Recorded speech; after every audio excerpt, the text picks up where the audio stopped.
naipit ka. Ilang araw na ba yan? 2 months na. Oh, ang haba naman, naipit na yan. Ano siya po ang ipit na ugat? Ang ipit. Kailangan na kasi ako ang ganyan ng Hindi ipit to. Frozen shoulder yan, ang tawag siya. Frozen shoulder yan, namamagana, ibig sabihin yung rotator cuff niya. Kung ipit lang yan, masakit-sakit. Yeah. Para may nag-ground-ground yung ano mo. Yun ang ano nun. Kumbaga pag naipit yung ugat nyo, nag-ground-ground kayo, pero naangat pa. Pero ito, hindi na to ipit. Ano to? Yung may katawan niya. O, diba dapat pag ginanyan mo, paangat ka agad. O, tignan mo yung body language niya. Okay? Frozen shoulder yan. May bawa ka bang 10 kilo lakas sa loob, eh? Ate, may bawa 10 kilo lakas sa loob? Kasi pag inihilot nga na. Sa totoo lang, ito talaga, wala ka talagang takas dito. Matabig ka, kahit wala kang gawin, magtulog ka, kumikirot. Wala kang takas. Ngayon nga, kumikirot na siya. Kita mo, wala kang takas, kahit hindi galawin. Ito, pag in-adjust yan, kahit pa paano may aasahan ka na. Gagaling ka. Pero kung 2 buwan ka nang nasasaktan, wala, tiisan na talaga. No choice ka kundi para tumigil yan, ipaayos mo. Malakas naman yung sa pain.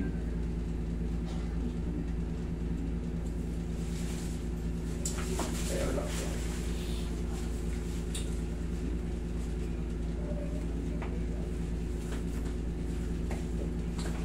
Baka kung kasi nilalagnat-lagnat na ako. Kinokontrol ko lang na ano.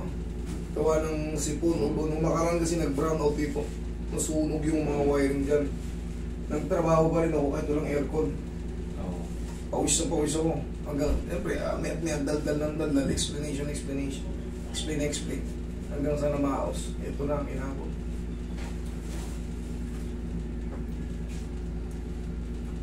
Palambutin ko muna.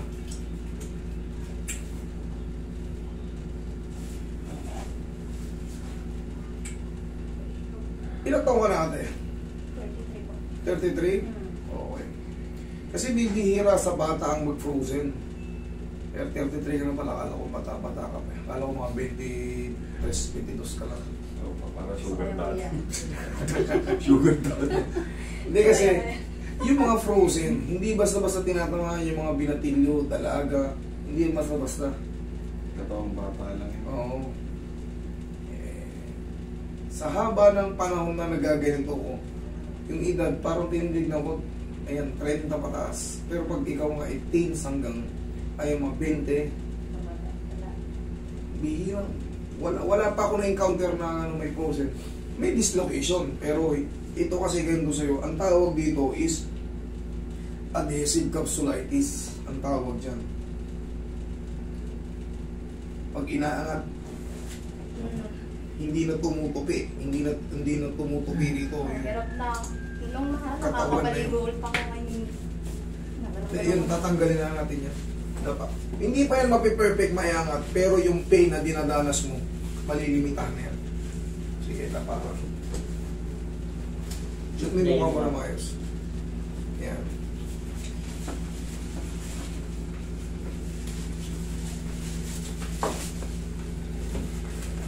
Relax lang. Kung nalabal, laglag mo lang katawan mo. One more. Panoorin niyo yung anatomy ng ano, ng frozen shoulder or yung adhesive capsulitis. Maintindihan nyo. Ang nangyayari dyan, yung rotator cuff o yung mga muscle at tendon sa ano, sa shoulder, parang gumagapok. Yun ang nangyayari dyan. Ngayon kaya hindi yan basta-basta pinapwersa ng iangat kaagad, mararapture sila. Kaya kailangan dyan, di baling paulit-ulit, dahan-dahan, at least hindi mangangayayat yan. Kasi pag na-rapture mo na yan, naangat mo nga, kaya eventually, lupay-pay ka.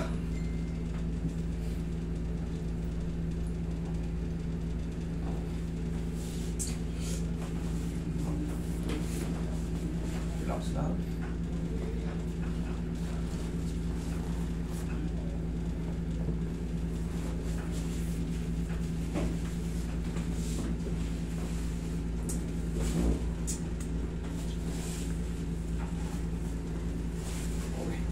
CR60. CR60, may biskara. Taas na gawin mo lang. Okay pa. Yung kangkalo na ano, fire. Yeah. Relax natin eh. Zero.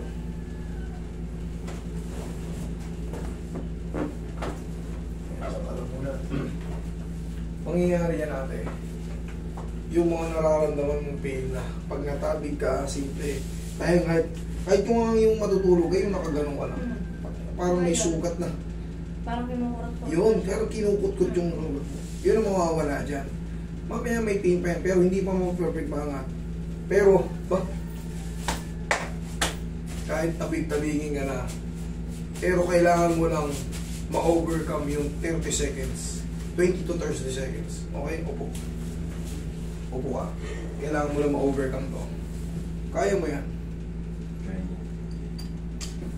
Okay, relax lang. Huwag mo nang lalaban. Kaya, Okay. malakas ako pala ang ano mo, pain toleration mo. Malakas. Relax lang.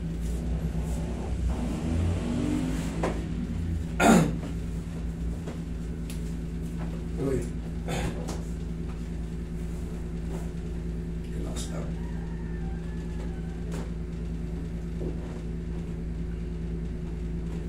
Ba, lakas ang pain toleration mo. Bilib ako sa'yo, ha? Yes na ako. Sumasalpak sa motor. Pero, ito, kita nyo ang taas ng pain toleration. Yung iba, nakita nyo naman, kulang na lang mag-ihi rito. Nagliliyab dito, nag-iiyak. Pero ito, lakas ang pain toleration. Yung iba, pag inakat ko na, alam nyo na yun. Alam nyo na yung kasunod eh. Yung huling pinanag ko, parang ganito rin yata yung matanda. Oo, kita mo. Pero sa'yo, mataas yung pain toleration. Iba-iba talaga. Bagay, di ba nga sabi ko, yung iba, karayom lang eh. Nahilo ko. Hindi matay na eh. Okay, tapos ganito lang araw-araw. Yan lang araw-araw. Mapapansin mo, yan. Medyo maangat-angat na siya. Pero, sabi ko nga, hindi yan basta-basta pinapwersa. Kailangan mo lang, sipagan mo lang ng ganito. Slowly but surely, matitreat yan. Kasi, pag inangat natin ang pilit to, yung mga rotator cuff na gapok, or yung parang, siyempre, damage sila eh. Madadamage yung magkakaroon ng rupture, sorry. Hanggang sa mafunit na yung mga tendon. Pero yun nga, lagi lang gaganyan-ganyanin. Hindi naman masakit, kaya? O yan, ganyan, kaya? Ganito, kaya? O, ito mo kaya. Kaya? Kaya pa?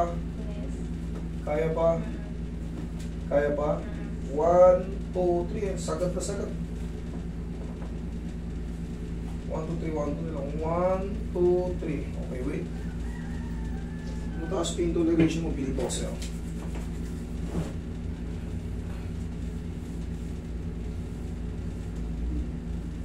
Tapos, after nyo mag-stretching, ganyan-ganyan, haplusan nyo lang ang pau para yung mga napagod na muscle, kakalma siya pag naplusan na mainit. Pwede rin mga hot compress, pero sa akin, mas maganda itong pau. Kasi yung hot compress, pwede rin naman ang bad nun, pag nahanginan, di ba nagbasa-basa ng konti, pag nahanginan, lumalamig yung tubig, yun ang ko nun. Pero kung tuloy-tuloy lang hot compress, okay naman. Ito kasi, parang basa na to, pero hindi siya basta-basta talaga lalamig. Lalong umiinit yan.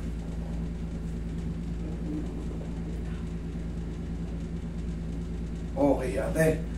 Alam mo na ang sunod niya na. Exercise ha, ganun, no? Sige nga. Excuse me. Tsaka yung pag natabi ko, tingnan mo. Oh, di ba? Hindi ka tulad no. Tsaka pwede mo lang idiin. Tingnan mo, idiin mo. Higa ka. Oh. pagising, ay, kanina ng umaga, ginaganyan ko na nga siya kasi ang kirot niya. Ang kirot sa loob, pero pag na-adjust yan, yan, okay? Thank you.